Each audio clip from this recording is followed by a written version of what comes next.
General Hospital's footage reveals that Laura is about to return to town, possibly having an intense fight with Victor. Recently, because Laura's mother was seriously ill, she had to put aside all work to go back to taking care of her mother, because this might be the last time that Laura could see her mother. Laura had also assigned Anna to watch Victor carefully and try to sabotage his plan as he does it. Laura was also quite secure when handing it over to Anna. Victor was glad at first that Laura was gone. No one would stop him from carrying out his plan, but he made the mistake of still having Anna. Before Laura returned, he had to eliminate Anna. Will Victor make it in time when Laura's mother's health is stable and she's on her way back to Port Charles? Without Laura, Victor's plan would be even more difficult to carry out. What will Victor do to be able to carry out his plan when Laura is back? Did he hire assassins to kill Laura so the plan could work?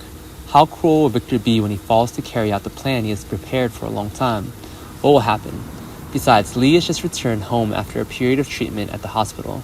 Kelvin saw that Liz seemed to have settled down and knew that she missed her children very much, so he sent Liz back.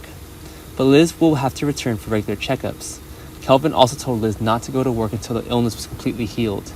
After returning to see her children, Liz felt much better. But when the children went to school, Liz felt extremely lonely and bored.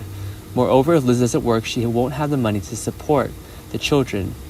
Most of the savings were about to be spent while she was receiving treatment. Despite Finn's help, Liz can't just take it forever. Liz decides Kelvin's advice to go to the hospital to work. Finn didn't know anything and thought she was completely healed, so he's extremely supportive of Liz going back to work. Finn thinks that going to work can help Liz clear her sad mood. Finn also says there would be a surprise for her, which will surprise her. What if Finn prepared that seemed so mysterious? Did Liz get sick while Liz went back to work? How will things turn out? Meanwhile, TJ got Willow's test results, which confirmed that she had cancer. And even TJ had a hard time accepting this, let alone Willow. As soon as he found out Willow couldn't even accept this, Willow has told TJ not to talk about this with her family.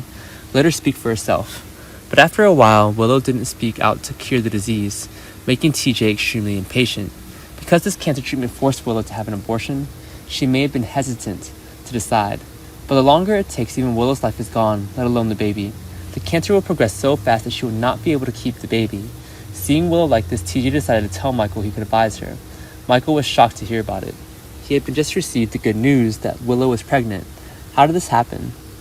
He didn't expect bad things to keep happening to his family, and now he must accept to abort the baby to save Willow's life. There's no better way than this, and it's not certain that Willow will cure the disease. How will Michael's family deal with this? Will Willow undergo an abortion to cure the disease? How will Willow cope with this cancer?